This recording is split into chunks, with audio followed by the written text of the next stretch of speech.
Hello YouTube, so we're back for part 2 of the kaaz fitting video on my Fiesta ST. So I didn't film an intro during the making of the video because I didn't realise at the time I was going to split it into 2 parts, but it turned out so long. So this is the intro to part 2, so please enjoy it and check the description below, click on the links for the companies discussed in the video. So yeah, let's get straight into it and take up where we left off, which is actually, if you remember, if you watch part 1, if you haven't, go and watch it.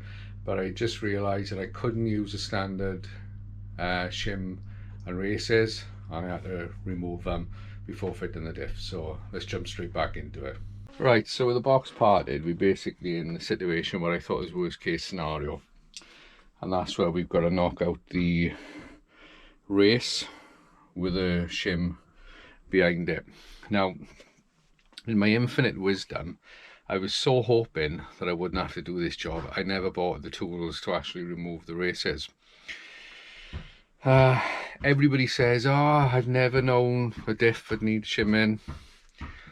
I don't think anybody actually checks, if I'm honest, because I mean, everyone I've spoken to have done it properly. They've needed doing. So anyway, I've had to try and come up with an idea of how I can get around this. I don't have the proper tools to get it out.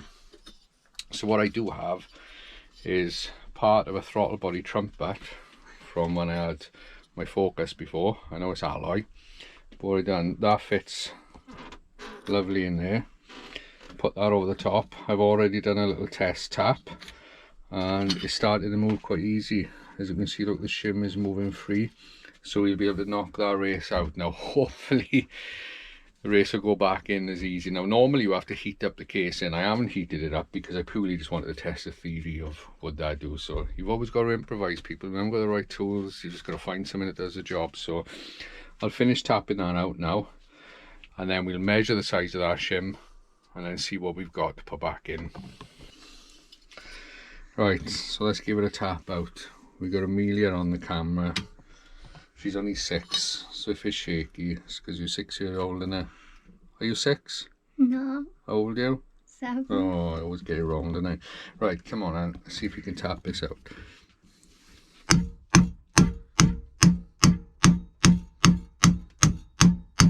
Let's have a look.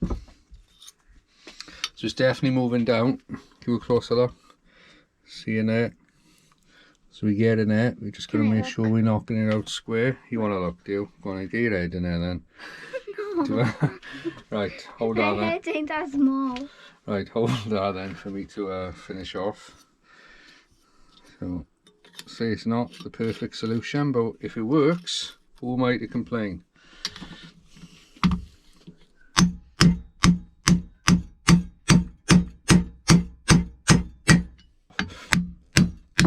There you go. Wow. That was a sound. Can we go closer? No, you're alright. Have a look from again now. Look, show it on there. That's the sound of success. Look, you can out. So if we turn this over. Right. What are you trying to do then?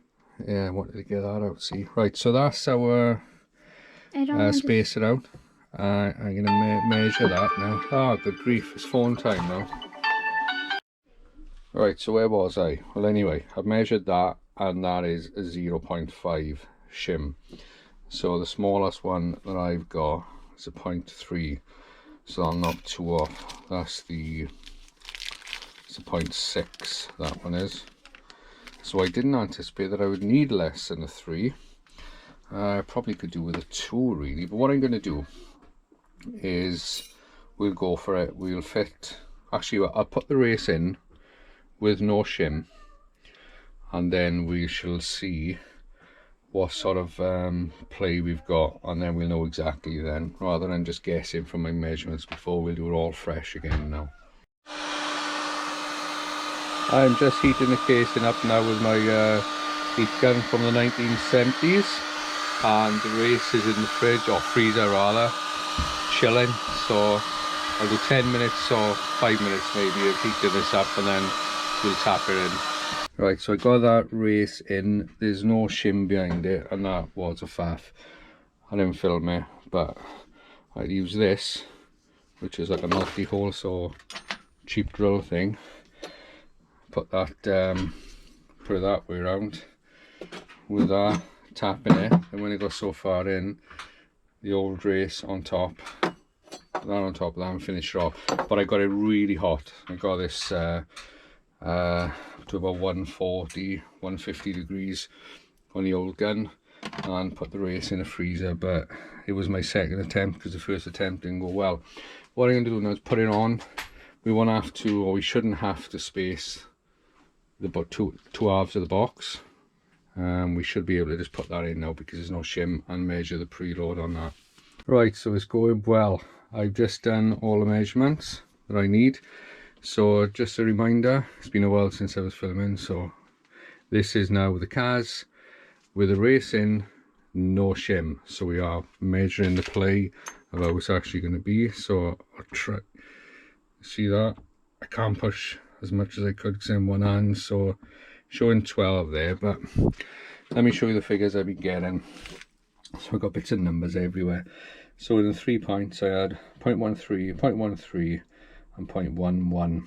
Right, so if we look at a rough average between them three, let's call it a 0.12, okay? So if we put a 0.3 shim in, that's going to give us, let's have a look, 0.18 the preload. Now the forward spec is 0.14, 0.18 is brilliant. That is perfect, because sometimes you might have to round up on a shim, so you could easily be 0.18, 0.20 anyway by rounding up a shim. So if we put a 0.3 shim in, I'm bang on spec, and that is how you properly fit a diff.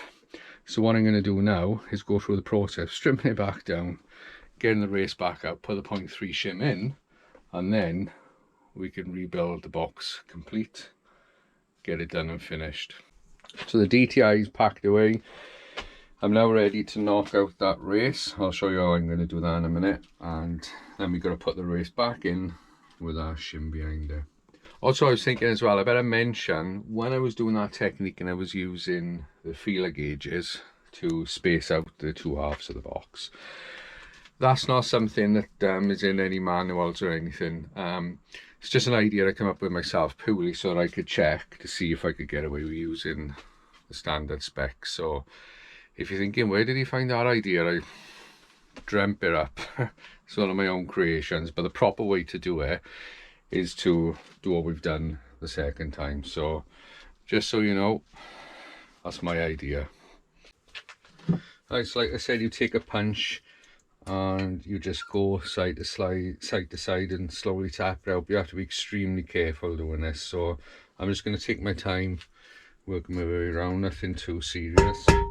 No heat on it at the moment, so if this doesn't start moving easy, earlier the other one did, but if this is a bit tight, we'll get some heat into it.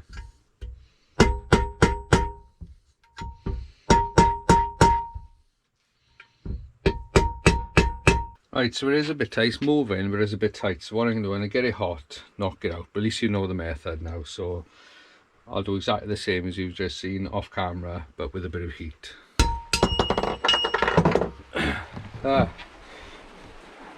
It is out. Right, so that's a bit hot because we've got some heat into it. So yeah, that got hot too. So what I'm going to do now is that's going to go in the freezer, shrink it, and then we're going to have to go through the heat process again, get this nice and hot, and try and marry the two up with a shim in between.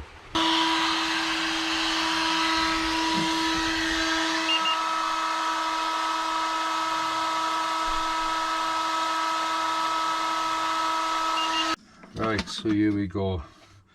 I don't want to forget the shim, that's pretty cold. Get the shim to sit flat. It'd be great if that would just slip in. Get that on in quick before it starts getting hot.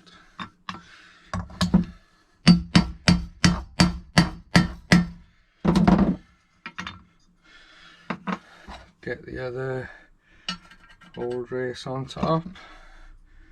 That on there. See if we can tap him home.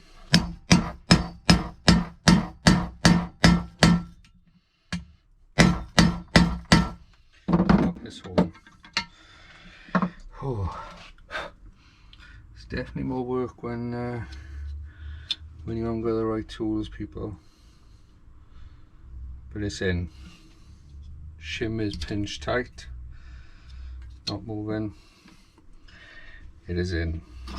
So next step now is just add a little bit of oil to the bearings. I've done the underneath one because when you're doing the preload measurements, you want these bearings dry, so they're pretty dry out the factory. There's barely any oil on them really. So what I'm going to do now, just got a bit of normal gearbox oil just to put a little bit on the bearings.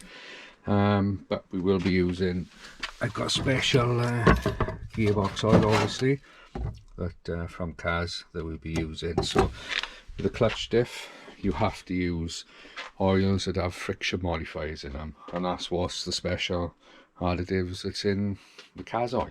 Right, so we're just at that stage now where I've ready to put sealant on and join the two halves together.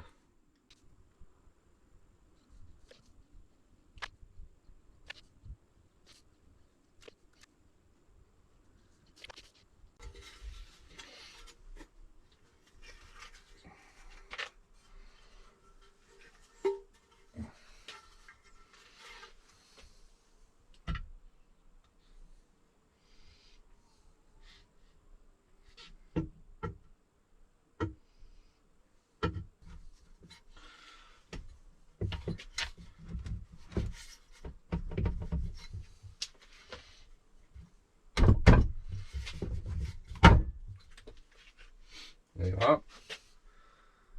That is down. Right, so just got to pop all the bolts in quick and torque them back up. Now Ford do say to use new bolts, but I'm going to disobey and be a rebel and reuse all the old bolts. Shoot me if you want to. This is pretty boring. I'll get them in and I'll see you back in a second. So torque specs are 18 Newton meters and then 90 degrees. Right, so next job now is the drive shaft seals. I've put the one in the other side. What I'm doing, right or wrongly, I'm putting a very light smear of sealant around here. I'm not sure if you're supposed to do it, but I'm doing it just to be on the safe side. So I've done it the other one and do this. It's a very small amount. I'm just going to rub it around with my finger. A hammer, a piece of wood, and take your time tapping it in.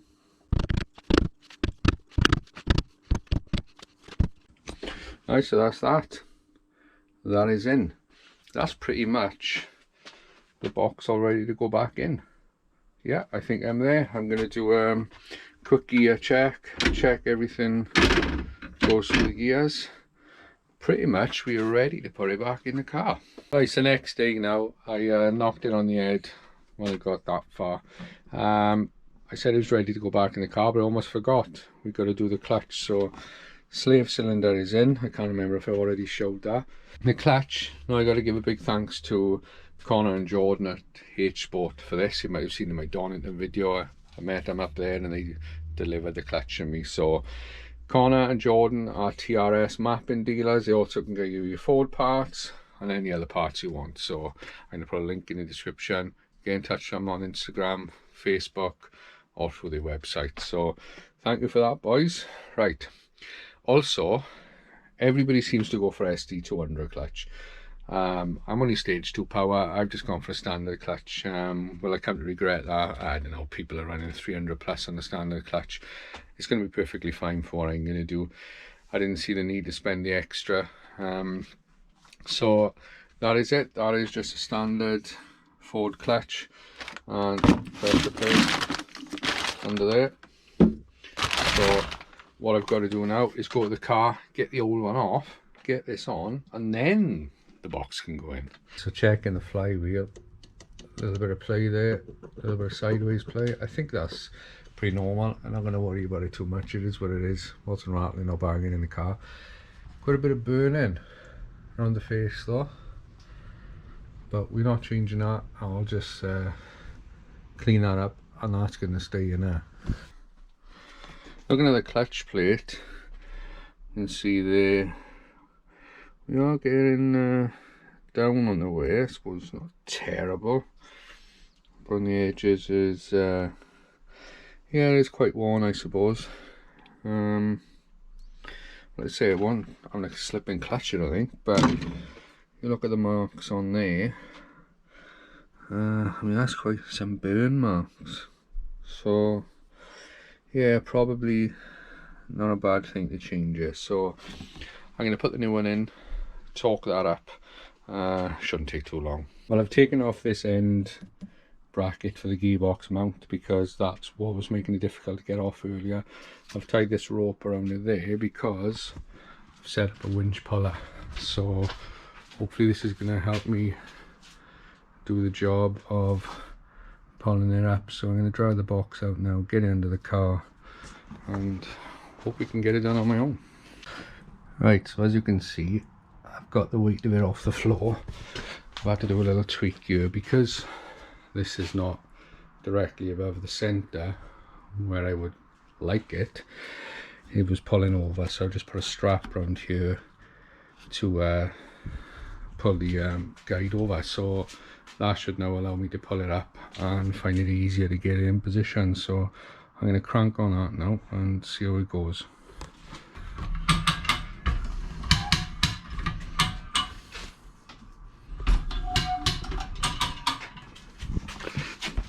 Check under here, so you're going to have to guide it up as it goes.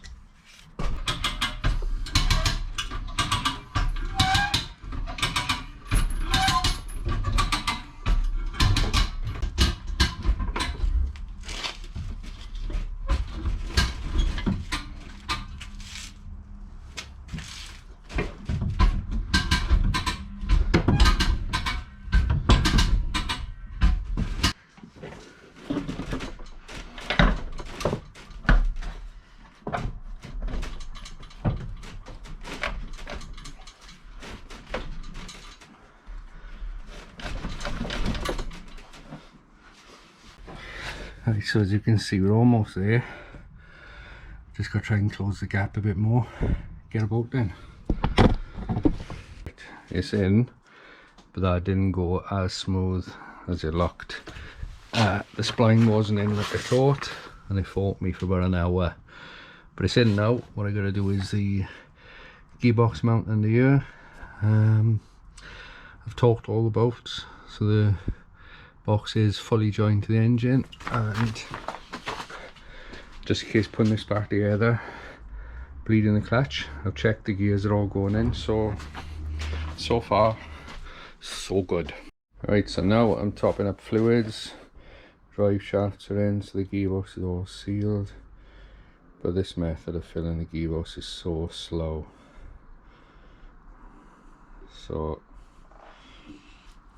leave that do its thing. Go down here I've got a bleed pipe connected to the clutch. I'm just gravity feeding bleeding that at the moment, then a drip. I'll check a pressure bleeder on it later, just sort of give that 10 minutes to gravity bleed while I'm getting on. But say drive shaft's in, gearbox mount is on, all I've got to do is finish these fluids, intake, battery, this back together. Right, that is it. I'm finished. Everything is back on. What I want to do now, start it up and run through the gears while it's in the air, check everything's working. Right, so let's see. Oh, clutch has gone right to the floor, so that hasn't bled. So I am gonna have to bleed that then. I thought the pressure bleeding would have done the job, but no. So the clutch has to be bled. Are we in neutral? Right, I want to make sure the car starts. So the clutch still got to be bled, but I want to bring this video to an end. So next video is going to be the first drive, which I'm looking forward to. But for now, let's just make sure the car fires up. Oh, let's say, it's in neutral.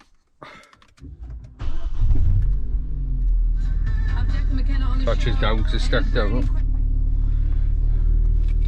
Right, so let's just check everything's alright with the engine.